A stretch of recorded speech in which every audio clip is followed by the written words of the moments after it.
So what is a gift in a legal sense? A gift is pretty much when someone gives something else to someone else without expecting anything in return. It's like the passing ownership of something as a present. For a gift to be official, it needs to be given with the intention of making the present transfer, and the person receiving the gift has to accept it. This can happen by being physically handing them one item or giving them something symbolic, like a key or a deed.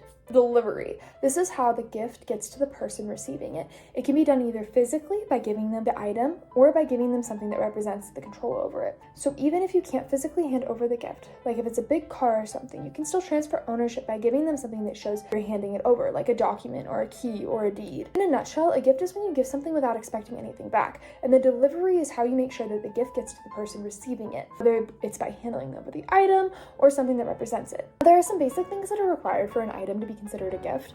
Basically, we need intent. When someone gives a gift, they really have to mean it. They need to want to give the gift to another person, and the other person has to agree to take it. If someone freely gives something with the intention of giving it away, it is considered a gift once the person accepts it. Now, there are some exceptions to this rule. Generally, gifts can't come with strings attached, but there is like a little exception, and this is with engagement gifts. If someone receives a gift in anticipation of a wedding, but the wedding doesn't happen, the person that gave the gift most likely can ask for the gift back. However, if the person that gave the gift was the cause of the breakup, they cannot ask for the gift back. But if the breakup happens because of something else, or if the person who gave it passes away, the gift stays with the person that received it. Now, for a gift to happen, there has to be acceptance. When someone gets a gift, they have to agree to take it. Most of the time, people accept gifts without saying anything because, well, who wouldn't want a gift? But sometimes there are special circumstances where someone might not want a gift. Now, generally, courts just kind of are like, oh, you got a gift. They don't be like, oh, you didn't accept it. No, you accepted it just because it's a general gift. Like if I gave you a glass, even if it might not be what you wanted,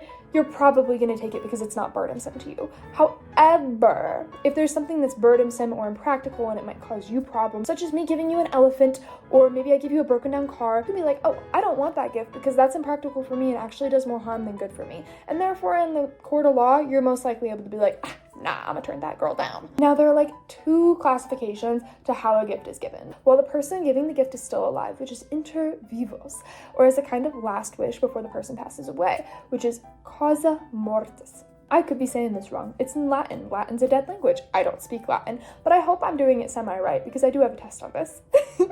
The later is a bit more complicated because it depends on certain conditions. Like if the person giving the gift passes away as they expected, they didn't change their mind about the gift, and the person receiving the gift has to outlive the person that passed away. Basically, the key things to remember, when you're giving a gift, it is all about meaning it, accepting it, and making sure it's given in the right circumstances.